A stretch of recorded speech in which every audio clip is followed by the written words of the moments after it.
Hello everyone, myself Anil Kumar Suman और मैं आज फिर से लेके आया हूँ 20 क्वेश्चन का एक सीरीज़।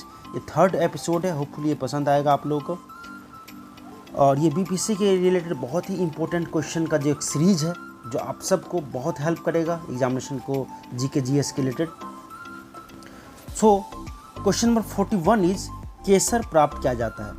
केसर जो प्राप्त किया जाता है दैट इज फ्रॉम पुष्पवतिका। पुष्पवतिका से केसर प्राप्त किया जाता है। केसर के नैसर्गिक उत्पत्ति स्थान कश्मीर व दक्षिण यूरोप है। यह स्पेन से मुंबई में बहुत आता है और भारतवर्ष के बाज़ारों में बिकता है। Iran, Spain, France, Italy, Greece, तुर्की, चीन और फारस आदि का केसरी बहुत शुद्ध होता है। अनेक ठंड देशों में इसका खेती की जाती है। हमारे देश के कश्मीर में पाम्पोर नाम का एक जगह है, या पंपोर कह सकते हैं, में केवल 1500 मीटर के दायरे में तथा जम्मू के किश्तवाड़ में इसका खेती की जाती है। यहाँ का उत्पन्न हुआ केसर भाव प्रकाशकार की दृष्टि से सर्वोत्तम समझा गया है। केसर की जड़ें प्याज की तरह होती है। केसर को बहुवर्षीय छुप 45 सेंटीमीटर तक ऊंचा होता है। जड़ के नीचे प्याज के समान गांठदार कंद होता है। इसमें गांठ नहीं होता है।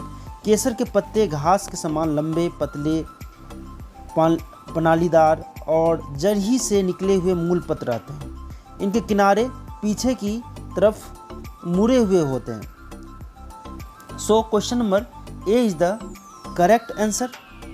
केसर के नीचे पत्रकोश पुष्पध्वज को घेरे रहते हैं तथा दो हिस्सों में बटा हुआ रहता है, विभक्त रहता है।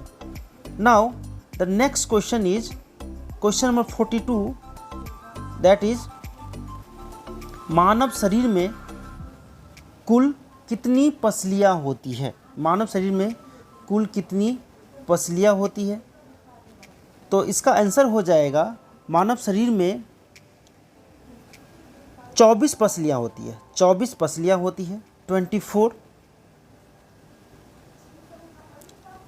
Now next question is 43। 43 is TAB का टीका किस रोग से बचाव करता है? टीएबी का टीका किस रोग से बचाव करता है? तो टीएबी का जो टीका है वो मियादी बुखार से बचाव करता है। तो option number A is the correct answer. मियादी बुखार से बचाव करता है। Next question is question number 44 that is अंतर्राष्ट्रीय योग दिवस किस दिन मनाया जाता है? अंतर्राष्ट्रीय योग दिवस किस दिन मनाया जाता है? तो इसका आंसर हो जाएगा डी पार्ट, दैट मीन्स 21 जून को अंतर्राष्ट्रीय योग दिवस मनाया जाता है। 21 जून को अंतर्राष्ट्रीय योग दिवस मनाया जाता है।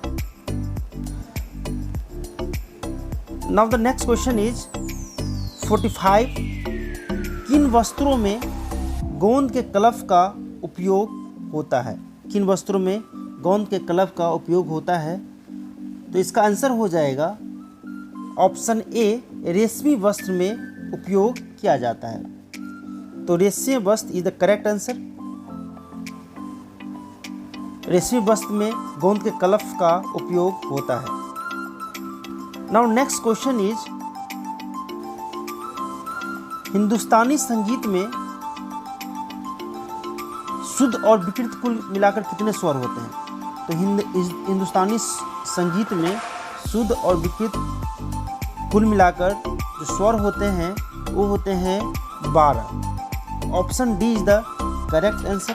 हिंदुस्तानी संगीत में शुद्ध और विकृत मिला के कुल जो है स्वर होते हैं 12 स्वर होते हैं। Option D is the correct answer. Now the next question is 47। चार ताल का प्रयोग किस गायकी के साथ किया जाता है? चार ताल। तो चार ताल का जो प्रयोग होता है वो होता है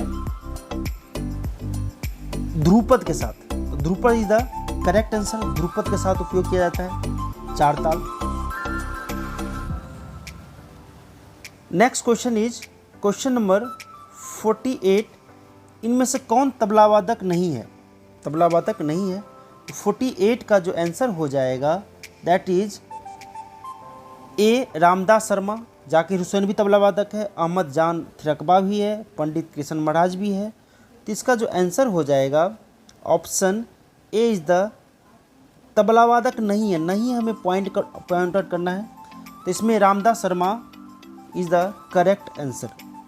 now the next question is 49 that is प्रथम राष्ट्रीय खेल कहाँ आयोजित हुए? प्रथम राष्ट्रीय खेल कहाँ आयोजित हुए? तो इसका आंसर हो जाएगा डी, दैट मीन्स नई दिल्ली में प्रथम राष्ट्रीय खेल का आयोजन हुआ था। Next question is 50 number question is आज भारत को गीता की नहीं बल्कि फुटबॉल के मैदान की आवश्यकता है, यह किस विचारक ने प्रस्तुत किया है? तो इसमें 50 नंबर क्वेश्चन का आंसर हो जाएगा B, that means Swami Vivekananda ने ये स्टेटमेंट दिया था कि आज भारत को गीता की नहीं बल्कि फुटबॉल के मैदान की, दैट मीन्स खेल कूद की ज़्यादा ज़रूरत है। So option B Swami Vivekananda is the correct answer. Now 51 number question is सामुदायिक विकास कार्यक्रम कब शुरू हुआ? कब शुरू किया गया? से प्रेरित होकर जनवरी 1952 में भारत और अमेरिका के बीच एक समझौता हुआ जिसमें भारत के व्यापक ग्रामीण विकास के लिए अमेरिका के फोर्ड फाउंडेशन द्वारा आर्थिक सहायता देना स्वीकार किया गया। ग्रामीण विकास की इस योजना का नाम सामुदायिक विकास योजना रखा गया तथा 1952 में ही महात्मा गांधी के जन्म दिवस 2 अक्टूबर में 55 विकास खंडों की स्थापना करके इस योजना पर कार्य प्रारंभ कर दिया गया। सो 1952 इज द करेक्ट आंसर। 1952 जो हो जाएगा इसका करेक्ट आंसर हो जाएगा। Now the next question is 52 number question is Bharat में उच्चतम न्यायालय ने संविधान के बुनियादी ढांचे का सिद्धांत दिया, कब दिया, किस मामले में दिया? तो इस 52 का जो आंसर हो जाएगा that is C, Keshavananda Bharati के मामले में। केशवानंद भारती के मामले में ये बहुत ही चर्चित केस है, केशवानंद भारती का मामला, जिसमें भारतीय उच्च न्यायालय ने संविधान के बुनियादी ढांचे के बारे में कुछ सिद्धांत दिया था। Keshavananda Bharati is the correct answer.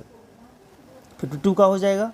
Next 53 number question is भारतीय संविधान के किस अनुच्छेद के अंतर्गत राज्यपाल एक विधेयक को राष्ट्रपति की स्वीकृति के लिए सुरक्षित रखने की शक्ति रखता है?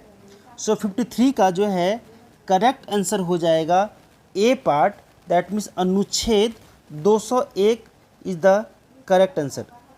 तो भारतीय संविधान के अनुच्छेद 201 के अनुसार राज्यपाल एक विधेयक को राष्ट्रपति की स्वीकृति के लिए सुरक्षित रखने की शक्ति रखता है। So option A is the correct answer. Next is 54 Bharat के राष्ट्रपति का निर्वाचक मंडल द्वारा किया जाता है, जिसके सदस्य होते हैं संसद के दोनों सदस्य के निर्वाचित सदस्य, संसद के दोनों सदनों के सभी सदस्य, राज्यसभा के निर्वाचित सदस्य या राज्यसभा के सभी सदस्य। तो 54 का जो आंसर हो जाएगा बी पार्ट, संसद के दोनों सदनों के सभी सदस्य जो हो। सो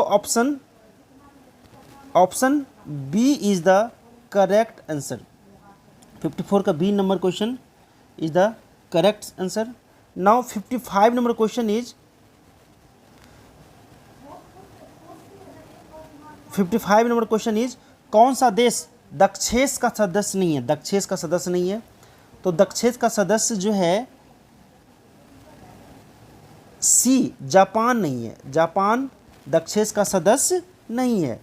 बांग्लादेश भी है, नेपाल है, भूटान भी है, बट जापान इसका सदस्य नहीं है। Next question is question number 56 केंद्रिक बीज की संतति है। केंद्रिक बीज का जो संतति है वो ऑप्शन है प्रमाणित बीज, आधारीय बीज, पंजीकृत बीज, प्रजनक बीज। तो इसका आंसर हो जाएगा डी, प्रजनक बीज इज द करेक्ट आंसर। प्रजनक बीज जो है केंद्रक बीज की संतति है। Next question is question number 57 केंद्रीय औषधीय एवं सुगंधित पौधा संस्थान स्थित है? कहाँ पर स्थित है? केंद्रीय औषधि एवं सुगंधित पौधा संस्थान। तो ये जो स्थित है लखनऊ में स्थित है। इसका आंसर हो जाएगा लखनऊ। लखनऊ में ये स्थित है केंद्रीय औषधीय एवं सुगंधित पौधा संस्थान। नाउ नेक्स्ट क्वेश्चन इज 58 मार्मलैंड बनाने के लिए सर्वाधिक उपयुक्त फल है। मार्मलैंड बनाने के लिए जो सर्वाधिक उपयुक्त फल है, ऑप्शन है माल्टा, जामुन, बेल और केला। तो इसका आंसर हो जाएगा माल्टा। दैट मीन्स माल्टा जो है सबसे उपयुक्त फल जो है मार्मलैंड बनाने के लिए है। Option A is the correct answer marmalade के लिए। Now the next question is 59 केंद्रीय खाद्य प्रौद्योगिकी संस्थान अनुसंधान संस्थान कहाँ पर स्थित है? केंद्रीय खाद्य प्रौद्योगिकी अनुसंधान संस्थान। तो ये जो स्थित है वो कर्नाटका में। केंद्रीय खाद्य प्रौद्योगिकी संस्थान कर्नाटका में स्थित है। और लास्ट क्वेश्चन इज